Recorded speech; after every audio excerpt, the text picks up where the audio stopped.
नमस्कार, मैं हूं नगमा। आप देख रहे हैं सच की पड़ताल। पिछले कुछ दिनों में जम्मू कश्मीर में आतंकी हमलों का जैसे एक सिलसिला चला है।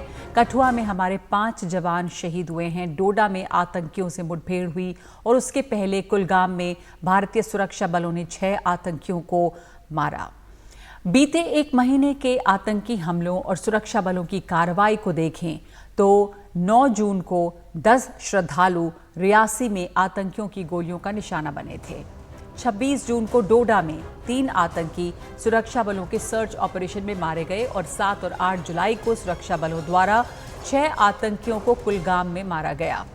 8 जुलाई को सेना के काफिले पर एक बार फिर हमला हुआ और 5 सेना के जवान शहीद हुए और अन्य 5 गंभीर रूप से घायल हैं।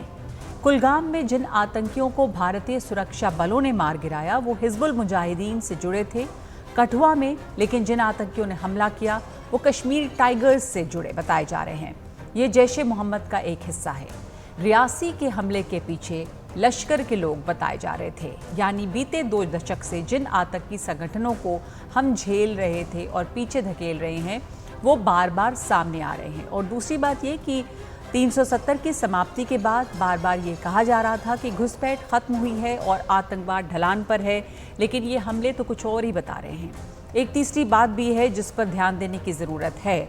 इन आतंकी हमलों का भूगोल बदल गया है। पहले पीर पंजाल के उत्तर में इस तरह के हमले होते थे। कुलगाम, शोपियां, अनंतनाग आतंक के गढ़ माने जाते थे, लेकिन अब आतंकी भूगोल पीर पंजाल के दक्षिण में उसके नीचे दिखाई दे रहा है। इस हिस्से में जम्मू के कठुआ, रियासी और डोडा शामिल हैं। तो जम्मू के इन हिस्सों में भारतीय सुरक्षा का जाल या तो कुछ कम हुआ है तो फिर ये हमले शुरू हो गए हैं। लेकिन एक चौथी बात ये भी है कि कहा जा रहा था कि आतंकवाद को स्थानीय समर्थन नहीं है, बाहर के आतंकी हमले कर रहे हैं। लेकिन कुलगाम की मुठभेड़ ने इस राय को भी सवालों के घेरे में ला दिया है। सुरक्षा बलों का ये आकलन है कि जम्मू कश्मीर घाटी में लगभग 150 आतंकी सक्रिय हैं, जिनमें से लगभग 80 पाकिस्तान से एक्सपोर्ट किए हुए आतंकी हैं और 50 सिर्फ पिछले 1 साल से सीमा पार से इस पार आए हैं। भारत ने इसको लेकर चेतावनी भी दी है। 2 दिन पहले भारतीय रक्षा सचिव ने खुलकर कहा कि कठुआ के शहीदों की शहादत का बदला लिया जाएगा। जाहिर है कि ये पैगाम पाकिस्तान के लिए है, लेकिन सच की पड़ताल में कश्मीर के हालात को लेकर कई सवाल हम उठा रहे हैं। क्या हमें जम्मू के हिस्से में सुरक्षा बल बढ़ाने की ज़रूरत है? क्या सुरक्षा बलों की तादाद बढ़ाकर आतंकवाद को रोका जा सकता है? और क्या पाकिस्तान पर इतना दबाव बनाना संभव है कि वो आतंक को निर्यात करने से बाज आए? और कश्मीर में हमारी राजनीतिक पहल में कोई कमी है? क्या आतंकियों को स्थानीय समर्थन मिल रहा है? तो इस पे हम चर्चा करेंगे। सबसे पहले हमारे साथ जुड़ी हैं मेरी सहयोगी नीता शर्मा, जो कश्मीर को बेहद करीब से देख रही हैं, उससे लगातार वहाँ से रिपोर्टिंग कर रही हैं। नीता, आपने अक्सर इन आतंकी हमलों पर रिपोर्टिंग की है और आतंक का जो ठिकाना था वो पहले पीर पंजाल के उत्तर में था, अब ये दक्षिण में दिख रहा है नीचे और जम्मू के इलाके में आ गया है। तो इसके क्या कारण देखे जा रहे हैं? नगमा, जो पहले देखा गया था कि जिस तरह से जब लोग आते थे, इन्फिल्ट्रेट करते थे, तो साउथ ऑफ पीर पंजाल से नॉर्थ ऑफ पीर पंजाल चले जाते थे। लेकिन कुलगाम, शोपियान, अनंतनाग जैसे आपने जिक्र किया, वहाँ पर जाकर जो है अपना एरिया ऑफ ऑपरेशन रखते थे। लेकिन अब जो है वो साउथ ऑफ पीर पंजाल में ही रह रहे हैं। इसके पीछे वजह ये भी बताई जा रही है क्योंकि थिनिंग ऑफ द फोर्सेस, क्योंकि चाहे दोकलाम हो चाहे गलवान हो, जब भी इस तरह के बड़े हादसे हुए हैं तो यहाँ से फोर्सेस को निकाल के वहाँ पे डिप्यूट किया गया है। यहाँ पर फोर्सेस जो हैं बहुत दूर दूर तक दिखाई नहीं पड़ती हैं। अगर आप वहाँ के सुरक्षा कर्मियों से बात करो तो वो बताते हैं कि यहाँ पे पहले चौकी थी, यहाँ पर पहले पुलिस स्टेशन था, यहाँ पर जो है मौजूदगी थी सेना की। लेकिन अब बहुत सारे बैरन एरियाज हैं जहाँ पर पुलिस की मौजूदगी नहीं है, सेना की मौजूदगी नहीं है। यही देखा हमने जो अभी ताज़ा हमला हुआ था, जिन एरियाज में फौज अब गश्त करने जा रही थी वो संकीरी गलियाँ हैं, छोटी छोटी गलियाँ हैं। तो जब पूरा एक ट्रक जाता है मुड़ने की भी जगह नहीं होती। जब इस बार अटैक हुआ तो पहले उनके ऊपर जो है ग्रेनेड फेंका गया और फिर जो आधुनिक वेपन से उनके ऊपर फायर किए गए। ये जो जितने भी आतंकी हैं ये हार्डकोर बैटल ट्रेंड आतंकी हैं। सबसे बड़ी बात यहाँ पर ये है कि अभी तक सेना और जो सुरक्षा बल हैं, बॉर्डर सिक्योरिटी फोर्स जो है इंटरनेशनल बॉर्डर्स के लिए जिम्मेवार है, ये पिछले 1 साल से कह रही थी कि जीरो इन्फिल्ट्रेशन हुआ है। लेकिन हमने देखा है कि अब जो इंटरसेप्ट्स हैं वो भी ये बता रहे हैं और जो जिस तरह से हादसे हो रहे हैं वो भी ये बता रहे हैं कि फॉरेन ट्रेन टेररिस्ट जो हैं वो भारत की सीमा में आ गए हैं। कल हमने देखा था कि एक डोडा में फिर से इनकाउंटर हुआ था, क्योंकि इनकी जो साइटिंग्स हैं वो अलग अलग जगह हो रही हैं, तो सर्च ऑपरेशंस जो हैं वो लगातार एक जगह से दूसरी जगह जा रहे हैं। हालांकि सुरक्षा बलों को अभी ज़्यादा कामयाबी नहीं मिल रही है क्योंकि यहाँ पे नेचुरल केव्स हैं, फॉरेस्ट एरिया बहुत घना है, तो आप एरियल सर्वेलेंस भी इन इलाकों में नहीं कर सकते हैं। तो काफ़ी दिक्कतें हैं यहाँ पे।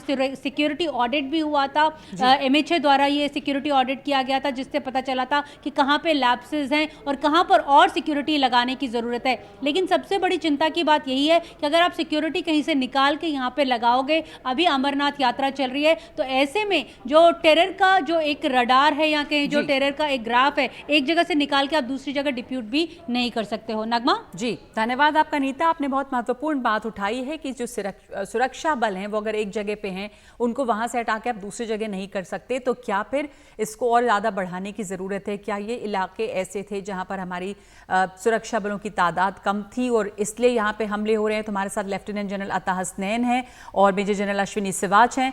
अता हसनैन साहब, ये जो हमारी सहयोगी भी बता रही थी कि यहाँ पर एक तो पूरा भूगोल शिफ्ट कर गया है, साउथ ऑफ पीर पंजाल हमने लगातार देखा है पिछले 1 महीने में कि हमले बहुत हुए हैं, तो इसका कारण आप क्या देखते हैं? क्या घाटी में जो बहुत ज़्यादा फौज की मौजूदगी है उसकी वजह से वहाँ पर ऑपरेट करना थोड़ा मुश्किल है, तो इधर अब फोकस शिफ्ट हो गया है जहाँ पर क्या कुछ कमी दिख रही थी सुरक्षा बलों की? शुक्रिया, जय हिंद जी। ये आपका जो इस पे अजम्पशन है बिल्कुल सही है कि कश्मीर घाटी में लगातार कंटिन्यूटी के साथ ऑपरेशंस चले हैं और वहां पर ना ही सिर्फ टेररिस्ट को मारा गया है, मगर जो समझने की बात है वो है कि टेररिस्ट के नेटवर्क्स को न्यूट्रलाइज किया गया है। इसका मतलब है फाइनेंशियल नेटवर्क्स जो है, ड्रग के नेटवर्क्स हैं, ओवरग्राउंड वर्कर्स के नेटवर्क्स हैं, मीडिया के नेटवर्क्स हैं, इन्फॉर्मर नेटवर्क्स हैं। ये आप समझिए कि डिस्ट्रिक्ट, तहसील, हल्का लेवल तक ये नेटवर्क्स चलते हैं। मैं क्योंकि वहां बहुत रहा हूं, मुझे मालूम है कि किस तरह से ये काम करते हैं इस तरह के नेटवर्क। 2017 के बाद NIA जो है उन्होंने इसके ऊपर काफी ज्यादा छापे मारे थे, बहुत ज्यादा इसके ऊपर एक अभियान चलाया था जिससे ये सब न्यूट्रलाइज हो गया था। और उसके बाद 2019 के बाद जब खासतौर पे 5 अगस्त के बाद जब अभियान और चला तो आप समझिए कि पकड़ जो थी, फौज की पकड़ जो थी कश्मीर में बहुत मजबूत हो गई। अब ये समझने की बात है कि देखिए पीर पंजाल के दक्षिण में पहले भी कुछ सालों तक ही ऑपरेशन चले हैं। ये तकरीबन आप समझिए कि 1995 से लेकर और तकरीबन 2008-9 तक ये ऑपरेशन चले थे। और इसके लिए फॉर्मेशन जो थे, हाँ नॉर्दर्न कमांड के फॉर्मेशन थे, हमारी नगरोटा कोर के फॉर्मेशन थे, मगर ज्यादातर इसके अंदर रीइंफोर्समेंट जो थे वो ईस्टर्न कमांड से आए थे। वो उधर कलकत्ते से, उस तरफ से, नॉर्थ ईस्ट से आए थे जी। और नॉर्दर्न कमांड के रिजर्व्स जो थे वो भी लगाए गए थे। 2008-9 के बाद यहाँ की जो सिचुएशन है वो तकरीबन समाधान हो गई वहां पर, और उसके वजह से उन सब फॉर्मेशन को हटाया गया, जिसकी वजह से यहाँ का ग्रिड जो है वो कमजोर हुआ। जी जी। और यहाँ जरूरत भी नहीं थी उस ग्रिड की, किसी वजह से इसको कमजोर किया गया क्योंकि उस वक्त वहां पर आतंकवाद नहीं था। अब देखा जा रहा है कि क्योंकि कश्मीर के अंदर इतना मुश्किल हो गया है आतंकवादियों को रहना और वहां ऑपरेट करना, उन्होंने अपना पूरा जो दारोमदार है वो अब इस तरफ पीर पंजाल के दक्षिण में ले आए हैं। बिल्कुल। और अब यहां पर हमको ग्रिड को दोबारा उतना मजबूत करना पड़ेगा। इसका मतलब है कि हमको जितने नेटवर्क्स हैं उनको अपने नेटवर्क्स को लगा के उनके नेटवर्क्स को न्यूट्रलाइज करने पड़ेगा। अपना इंटेलिजेंस जो है उसको ताकतवर करना पड़ेगा। जो स्पेशल ऑपरेशंस ग्रुप है पाकिस्तान अपने कश्मीर पुलिस का, उनके साथ का काम करने का के तरीके देखने पड़ेंगे। जी, आपने जो बात कही कि यहाँ पे इस पूरे नेटवर्क को मजबूत करने की ज़रूरत है और किस तरह से यहाँ पर प्रेजेंस जो है वो कम की गई थी फौज की, उसका फ़ायदा उठाते हैं। ज़रूरत नहीं थी, लेकिन अब हम देख रहे हैं कि यहाँ पर एक के बाद एक हमले हो रहे हैं, तो रीथिंक करने की ज़रूरत है। अश्विनी सिवाज साहब, आपको अब इसको, ये जो हालात हैं कि पीर पंजल के दक्षिण में अब हमारे हमले जो हैं वो केंद्रित हो गए हैं, तो किस तरह के स्ट्रैटेजी की बदलाव आपको लगता है कि करने की ज़रूरत है सिक्योरिटी फोर्सेस को, कि न्यूट्रलाइज करें ये जो नया इमर्जिंग थ्रेट है? यहाँ पर अभी चुनाव भी होने वाले हैं, असेंबली इलेक्शंस भी होने वाले हैं, और चुनाव एक हुए जो जनरल इलेक्शंस जो कि बहुत पीसफुल रहे और उसमें बहुत अच्छी पोलिंग हुई, तो कुछ ये भी लगता है जैसे एक हताशा भी है, उसके बाद एक हमले हो रहे हैं, लेकिन क्या इसमें यहाँ पर बदलाव की ज़रूरत दिखती है? हाँ बिल्कुल, देखो नगमा, इसमें कोई शक नहीं, जिस प्रकार से कश्मीर घाटी में अमन और शांति का दौर आया है और जिस प्रकार से पीओजे के और गिलगिट बाल्टिस्तान में आज लोग सड़कों पे आए हुए हैं, और आप मुजफ्फराबाद, मीरपुर, कोटली, झांगड़, ददनियाल, पुंछ, झेलम, नीलम, वहां पर लोग आर पार की लड़ाई लड़ रहे हैं पीओजे के में। वो कहते हैं हम भारत में मिलना चाहते हैं, और वहां पर चक्का जाम और शटर डाउन स्ट्राइक है। तो इससे तो पाकिस्तान बिल्कुल बुखला गया है कि उसकी तो कश्मीर की जो गेम प्लान थी वो लगती है बिल्कुल खत्म होने जा रही है। तो ऐसे में उनको लगता है कि अब इलेक्शन भी सितंबर में, तो अब वो दिखाना चाहते हैं कि कश्मीर में अभी भी जम्मू कश्मीर से आतंकवाद नहीं गया, और इसीलिए इन्होंने अब south of Pir Panjal activate करने की कोशिश की है। ये बिल्कुल सच्चाई है कि नॉर्थ ऑफ पीर पंजाल जो कश्मीर घाटी है उसमें बाय एंड लार्ज जो सिक्योरिटी फोर्सेस की पकड़ है, जो भी रेजिडुअल टेररिस्ट हैं वो मुझे नहीं लगता कि इतने बड़े हैं, और उनकी लीडरशिप खत्म हो चुकी है, जैसे मोहम्मद लश्कर तैयबा, हिजबुल मुजाहिदीन। अब ये जो साउथ ऑफ कश्मीर है, इस इलाके को हमें समझना पड़ेगा, और मैंने यहाँ बटालियन भी कमांड की है, और फिर मैंने ब्रिगेड कमांड की है मच्छल सेक्टर में, अपना नॉर्थ कश्मीर में। तो सच्चाई यह है कि ये पहाड़ी इलाका है, जंगली इलाका है, इसके अंदर गुफाएं हैं, और अभी जो पहले नहीं था, अब इनको लगता है OGW और स्लीपर सेल भी की मदद मिली है। देखो कोई भी आतंकवाद जो है बिना OGW और स्लीपर सेल के ऑपरेट नहीं कर सकता, जैसे मछली पानी के बगैर नहीं रह सकती। अब होगा क्या, हमारी जो स्ट्रैटेजी क्या होगी, जो आपने क्वेश्चन पूछा, कि आपको यह समझना पड़ेगा इसका स्रोत भारत में नहीं है, इसका स्रोत पाकिस्तान में है। आतंकवाद पाकिस्तान में पल रहा है। हमें मालूम है 6 से 7 हजार लश्कर तौबा जैसे मोहम्मद और हिजबुल मुजाहिदीन के आतंकवादी वहां पर ट्रेनिंग एरिया लॉन्च पैड में बैठे हैं, और वो M4 राइफल जो कि अमेरिकन अफगानिस्तान में छोड़ गए थे उनसे लैस है।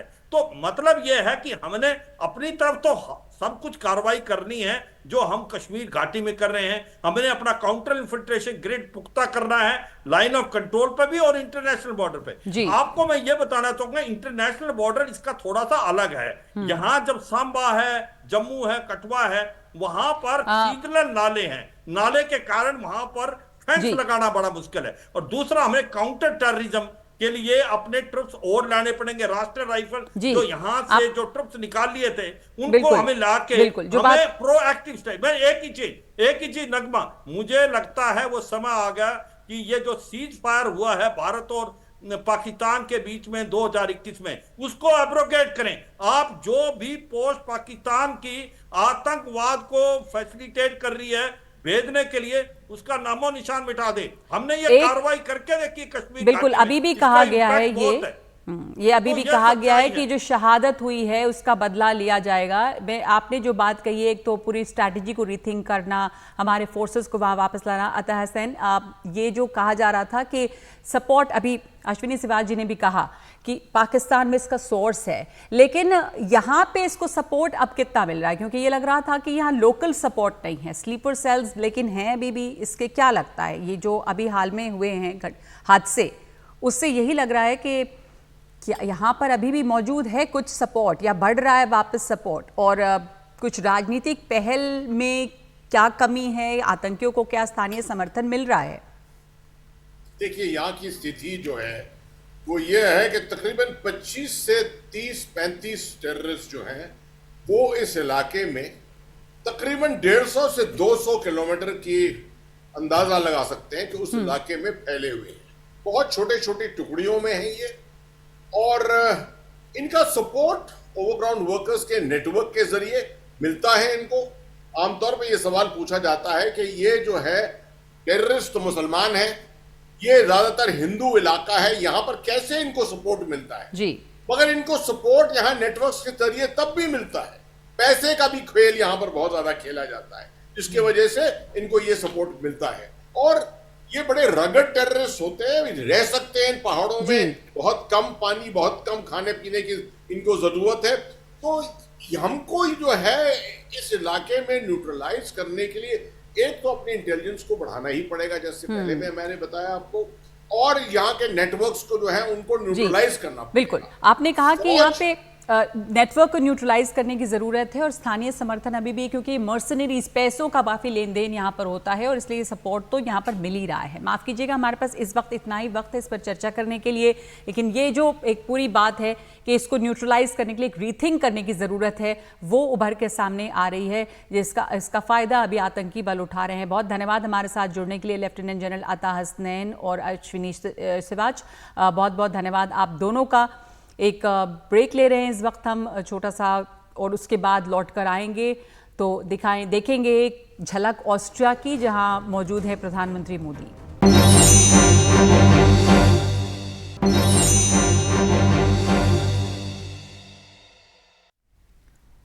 और प्रधानमंत्री नरेंद्र मोदी ने आज वियना में ऑस्ट्रियाई चांसलर कार्ल नेमर के साथ प्रतिनिधि मंडल स्तर की वार्ता की है। 41 साल के बाद किसी भारतीय प्रधानमंत्री की ये ऑस्ट्रिया की पहली यात्रा है। इससे पहले इंदिरा गांधी 1983 में देश का दौरा करने वाली आखिरी भारतीय प्रधानमंत्री थीं।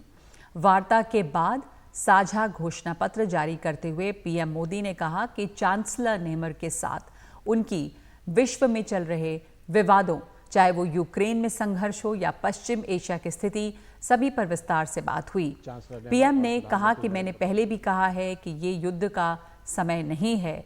उन्होंने कहा कि हम दोनों आतंकवाद की कठोर निंदा करते हैं, संयुक्त राष्ट्र संघ और अन्य अंतर्राष्ट्रीय संस्थाओं में रिफॉर्म के लिए सहमत हैं ताकि उन्हें समकालीन बनाया जाए।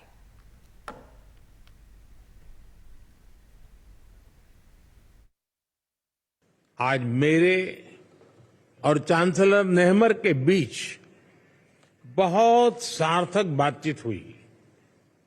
हमने आपसी सहयोग को और मजबूत करने के लिए नई संभावनाओं की पहचान की है। इंफ्रास्ट्रक्चर विकास, innovation, renewable energy, hydrogen, water and waste management, artificial intelligence, quantum जैसे क्षेत्रों में एक दूसरे के सामर्थ्य को जोड़ने का काम किया जाएगा। सच की पड़ताल में आज के लिए इतना ही। नमस्कार।